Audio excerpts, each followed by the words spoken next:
এগুলো এখন আর ভিতরে যাওয়া যাইতেছে না।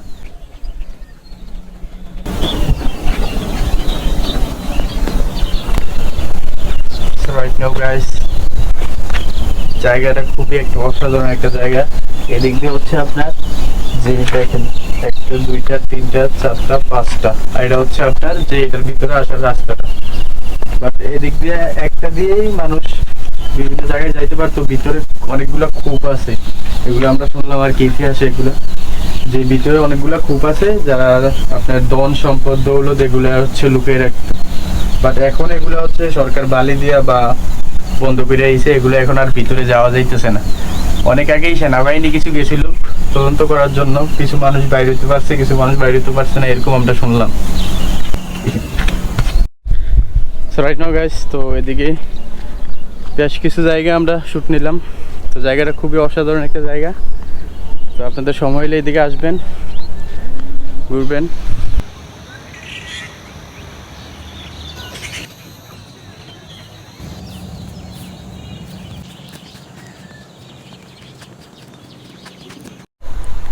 দেন গাইস, তো আজকে সকাল যখন বাসা থেকে বাইরে হইলাম প্রচণ্ড ঠান্ডা ছিল।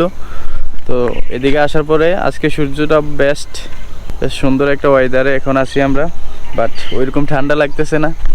আমরা ওই এদিকে ঘুরে ঘুরে কিছু সিনেমাটিক নিলাম।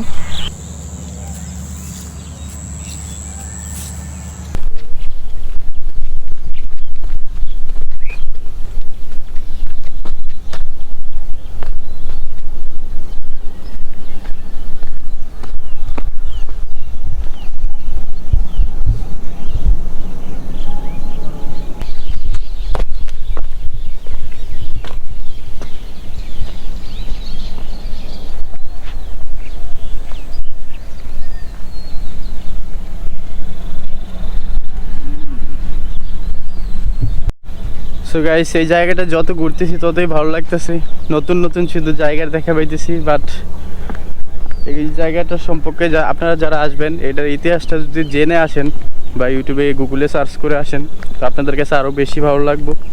তো আমার কাছে অনেক ভালো লাগতেছে। আমি যতই ঘুরতেছি দেখেন জায়গাগুলো কতটুকু অসাধারণ একটা সৌন্দর্য জায়গা, জাস্ট ওয়াও।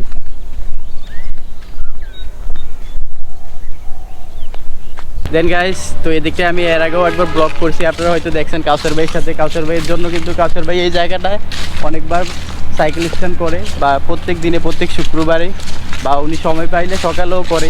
এই জায়গাটা কিন্তু খুব একটা পরিচিত জায়গা। যারা কাউসার ভাইয়ের ভিউয়ার্স আছেন আপনারা দেখেন, কাউসার বুলবুল নামে ওনার চ্যানেলটা। এই জায়গায় কিন্তু উনি প্রায় সময় আইসাই কিন্তু সাইকেল স্ট্যান্ড করে, প্র্যাকটিস করে। দেন গাইজ, দেখতে দেখতে আমাদের ব্লগ প্রায় শেষ। আপনারা দেখলেন রানীর কোটা কতটুকু সুন্দর, বা রানীর প্রাসাদ কতটুকু সুন্দর। যদি আরও আপনাদেরকে দেখাইতে পারতাম, যদি আমরা এখন কোটবাড়ির ভিতরে যাইতাম যেখানে হচ্ছে শালবন বিহার আছে। আজকের ব্লগটা এতটুকু guys, like comment and subscribe.